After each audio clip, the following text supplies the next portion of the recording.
Russia అధ్యక్షుడు Putin సన్నిహితులే చంపేస్తారంటూ సంచలన వ్యాఖ్యలు చేశారు యుక్రెయిన్ అధ్యక్షుడు జెలెన్స్కీ. ఏదో ఒక రోజు ఆయన సన్నిహితులే పుతిన్ చంపేస్తారని అభిప్రాయపడ్డారు యుక్రెయిన్ అధ్యక్షుడు. యుక్రెయిన్ యుద్ధం ప్రారంభమై ఏడాది పూర్తయిన సందర్భంగా ఒక డాక్యుమెంటరీ విడుదలైంది.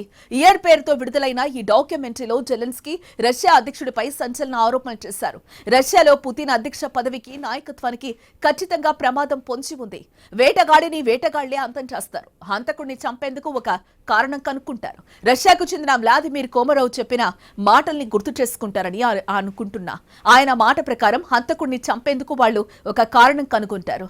అది పనిచేస్తుందా అంటే అవుననే చెబుతా, అయితే అది ఎప్పుడు జరుగుతుందో చెప్పలేను అని జెలెన్స్కీ వ్యాఖ్యానించారు.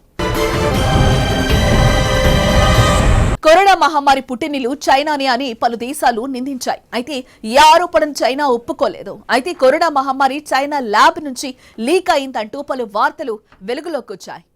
అయితే తాజాగా కోవిడ్ పుట్టుక చైనాకు చెందిన ల్యాబ్ నుంచే జరిగిందని అమెరికాకు చెందిన కీలకమైన ఎనర్జీ డిపార్ట్మెంట్ తెలిపింది. అమెరికాలోని అత్యున్నత సాంకేతిక నిపుణులు ఈ సంస్థలో పనిచేస్తున్నారు. అగ్రరాజ్యం అమెరికాలో జాతీయ రీసెర్చ్ సెంటర్ను ఆ సంస్థ పర్యవేక్షిస్తుంది. గతంలో ఇదే ఎనర్జీ డిపార్ట్మెంట్ వైరస్ ఎలా పుట్టిందని నిర్ణయించబడలేదని చెప్పింది. కానీ ఇప్పుడు తాజాగా 2021లో ఇచ్చిన నివేదికను నవీకరిస్తూ వ్యూహాన్ ల్యాబ్ లీక్ వల్లే ఆ మహమ్మారి ఉద్భవించిందని తెలపడం గమనించాల్సిన విషయంగా నిపుణులు చెప్తున్నారు. ఇదిలా ఉండగా 4 ఏజెన్సీలు కరోనా సహజంగానే పుట్టుకొచ్చిందని విశ్వసిస్తూ ఉండగా మరో 2 ఏజెన్సీలు ఏ విషయాన్ని నిర్ధారించలేదు. ఇటలీ సముద్ర జలాల్లో వలసదారులు ప్రయాణిస్తున్న పడవ మునిగిపోయింది. ఈ ప్రమాదంలో 59 మంది గల్లంతవగా వారిలో 24 మంది పాకిస్తానీలు ఉన్నట్లు పాక్ ప్రధాని షెహబాజ్ షరీఫ్ తెలిపారు.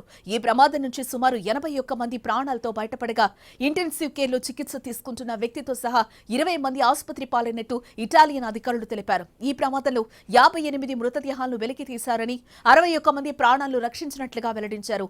టర్కీ నుంచి బయలుదేరిన ఈ చెక్క పడవలో ఇరాన్, ఆఫ్ఘనిస్తాన్ ప్రజలు ఉన్నట్లు సమాచారం. ఈ ప్రమాదంలో 2 డజన్ల మందికి పైగా పాకిస్తానీయులు మునిగిపోయారన్న నివేదికలు తీవ్ర ఆందోళన కలిగిస్తున్నాయని ప్రధాని షరీఫ్ ఒక ప్రకటనలో తెలిపారు. సాధ్యమైనంత త్వరగా వాస్తవాలను నిర్ధారించాలని విదేశాంగ కార్యాలయాన్ని ఆదేశించారు. కాగా హ్యూమన్ ట్రాఫికర్స్ అనబడే స్మగ్లర్లు యూరప్లోకి వలసదారులను అక్రమంగా టర్కీ ద్వారా రవాణా చేస్తున్నారు. చైనాలో వచ్చే నెలలో జరగనున్న వార్షిక పార్లమెంటు సమావేశాల నేపథ్యంలో అధికార communist party of China CPC కీలక భేటీలు నిర్వహిస్తోంది. పార్టీతో పాటు ప్రభుత్వంలో మార్పులు తెచ్చే లక్ష్యంతో బీజింగ్ లో 3 రోజుల పాటు ప్లీనరీ సమావేశాలను ఆదివారం ప్రారంభించారు. దేశ అధ్యక్షుడు, పార్టీ ప్రధాన కార్యదర్శి అయిన జిన్పింగ్ కార్యాచరణ ప్రణాళికను సమర్పిస్తారని అధికారిక వార్తా సంస్థ జిన్హువా తెలిపింది. వార్షిక పార్లమెంటు సమావేశాలకు ముందు National People's Congress, China People's Political Conservative Conference CPPCC భేటీలు మార్చి మొదటి వారంలో నిర్వహించనున్నారు. ఎన్పీసీ సమావేశాల్లో కొత్త నాయకత్వాన్ని ఎంపిక చేయనున్నారు. ప్రధాని లీ కెకియాంగ్ రిటైర్ అవుతుండగా ఆయన స్థానంలో కొత్త ప్రధాని ఎన్నుకుంటారు. బ్రెజిల్ అధ్యక్షుడిగా లులా అధ్యక్ష బాధ్యతలు స్వీకరించడంతో ఇరు దేశాల మధ్య సంబంధాలు బలపడుతున్నాయి. అమెరికా సరిహద్దులో విషాదకర ఘటన ఒకటి చోటు చేసుకుంది. నెవాడా సరిహద్దులో ఎయిర్ అంబులెన్స్ విమానం కుప్పకూలిపోయింది.